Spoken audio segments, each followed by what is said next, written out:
Operation सिंदूर पर झूठ बोलने वाले डोनाल्ड ट्रंप पलट चुके हैं। स्वीकार कर चुके हैं कि पाकिस्तान हिंदुस्तान की वीरता की वजह से पलटा। लेकिन तुर्की जैसे अब भी कुछ देश हैं जो इस्लामी भाईचारे के नाम पर भारत से दुश्मनी मोल ले रहे हैं। इसमें तुर्की सबसे आगे है, जिसके 2 सैनिक भारत के हमले में मारे गए। भारत में तुर्की के बॉयकॉट की मुहिम तेज होती जा रही है। वहीं हम आज आपको अर्दवान और उनके देश का कच्चा चिट्ठा बताने जा रहे हैं, जिससे आपको यकीन हो जाएगा कि तुर्की का पाकिस्तान बनना करीब करीब तय है।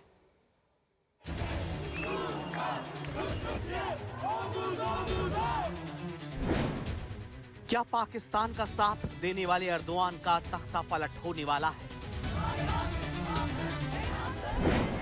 आतंक का साथ देने की कीमत क्या अर्दवान कुर्सी गंवा कर चुकाएंगे?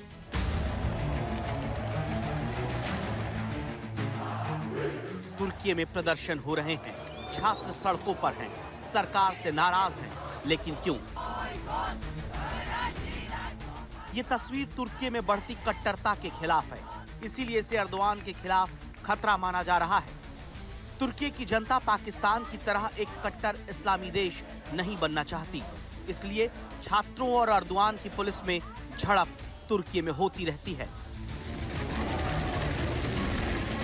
मार्च महीने में अर्दवान के खिलाफ जनता बड़े पैमाने पर सड़क पर निकल चुकी है। इस प्रदर्शन ने बता दिया कि जबरन सत्ता पर कब्जा करके बैठे अर्दवान के लिए तुर्की को अपने हिसाब से चलाना आसान नहीं होगा। पहले अब ताजा मामला देखिए। ये तस्वीरें इस्तांबुल के बोगाजीसी विश्वविद्यालय की हैं, जहां पर छात्र इस्लामी कट्टरपंथी मौलानाओं के सम्मेलन का विरोध कर रहे हैं। तुर्की में ताजा प्रदर्शन की वजह नूरुद्दीन यिल्डीज नाम का एक कट्टर इस्लामी धार्मिक नेता है, जो कम उम्र में विवाह के अपने विवादास्पद विचारों के लिए जाना जाता है। छात्रों का साथ देने के बजाय अर्दवान की पुलिस ने 97 छात्रों को हिरासत में ले लिया। तुर्की भले ही एक मुस्लिम देश हो, लेकिन वो एक आधुनिक समाज रहा है, जिसकी जड़ों को काटने की अर्दवान कोशिश करते रहे। तुर्की की 99.8% आबादी मुस्लिम है। यहाँ अधिकतर सुन्नी मुसलमान हैं। तुर्की रिपब्लिक की नींव रखने वाले मुस्तफा कमाल अतातुर्क उर्फ मुस्तफा कमाल पाशा ने धर्म को खत्म करते हुए यूरोप से प्रेरणा लेनी शुरू की थी। इस्लामिक कानून शरिया की जगह यूरोपीय सिविल कोड्स चलाए और संविधान में धर्मनिरपेक्षता को शामिल किया गया और इस मुस्लिम बाहुल्य देश को उन्होंने मॉडर्न बना दिया।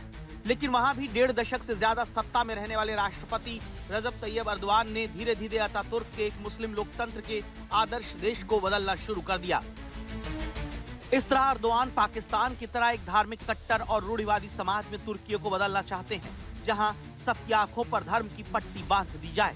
पाकिस्तान को भी अर्दवान का समर्थन धर्म के आधार पर ही तो है, इसीलिए वो आतंकियों को श्रद्धांजलि देने से नहीं चूकते और अब तक पाकिस्तान के साथ खड़े हैं, क्योंकि उनके लिए मामला सच्चाई से ज्यादा धर्म का है। धर्म के आधार पर पाकिस्तान को समर्थन देकर अर्दवान अपने देश के कट्टरपंथियों की नजर में अपनी जगह मजबूत करना चाहते हैं, लेकिन दशकों तक धर्मनिरपेक्ष रहे तुर्की में जनता से बड़ी चुनौती मिल रही है। ये मार्च महीने में हुए प्रदर्शन की तस्वीर है, जिसमें देर रात को 1.5 करोड़ लोग विपक्षी नेता इमामोअलू को प्रतीकात्मक तौर पर वोट देने के लिए लाइन में खड़े देखे गए। इस प्रदर्शन की शुरुआत इसी साल 23 मार्च को हुई, जब अर्दवान सरकार ने इस्तांबुल के मेयर के खिलाफ भ्रष्टाचार और चरमपंथी समूह को मदद करने का आरोप दाखिल किया, ताकि वो साल 2028 में चुनाव न लड़ पाएं। इसलिए अर्दवान ने अपने सबसे प्रमुख राजनीतिक प्रतिद्वंदी इकरम इमामोअलू को गिरफ्तार तक करा लिया। लेकिन जनता ने अर्दवान को बता दिया कि अगले चुनाव में उनकी विदाई तय है। इसीलिए माना जा रहा है कि अर्दवान अब संविधान तक बदल सकते हैं। रेचेप तैयब अर्दवान पिछले 22 साल से तुर्की की सत्ता में हैं। पहले प्रधानमंत्री और फिर राष्ट्रपति के तौर पर तुर्की की बागडोर उनके हाथ में है। अर्दवान ने 2023 में तीसरी बार राष्ट्रपति पद का चुनाव जीता, लेकिन उसमें धांधली के आरोप लगे। संविधान के मुताबिक अर्दवान अब चौथी बार राष्ट्रपति नहीं बन सकते, लेकिन माना जा रहा है वो एक और बार राष्ट्रपति बनने के लिए संविधान को ही बदल सकते हैं। छात्रों का ये गुस्सा अर्दवान की इसी तानाशाही के खिलाफ माना जा सकता है, जो अपने देश की आर्थिक बदहाली के लिए अर्दवान को जिम्मेदार मानते हैं।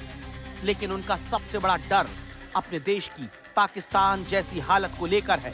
वो नहीं चाहते कि तुर्की पाकिस्तान की तरह कट्टर इस्लामी राष्ट्र के तौर पर दुनिया में पहचाना जाए। तुर्की पाकिस्तान की ही तरह आर्थिक तौर पर बदहाल है, दोनों का खजाना खाली है, वहां लोग परेशान हैं, इसलिए इस्लाम का नाम लेकर तानाशाही चलाई जा रही है। पाकिस्तान की तरह तुर्की पर भी विदेशी कर्ज बहुत ज्यादा है। पाकिस्तान की विकास दर 2.6% है तो तुर्की की 2.7%। तुर्की में बेरोजगारी दर 8% है तो पाकिस्तान में 9.4, तुर्की में 9.4% है। लोकतांत्रिक सूचकांक में दोनों का बुरा हाल है। 167 देशों में पाकिस्तान का नंबर 124 है, तुर्की का 103। मानव स्वतंत्रता सूचकांक में पाकिस्तान 165 देशों में 136वें नंबर पर है, तुर्की 142वें नंबर पर।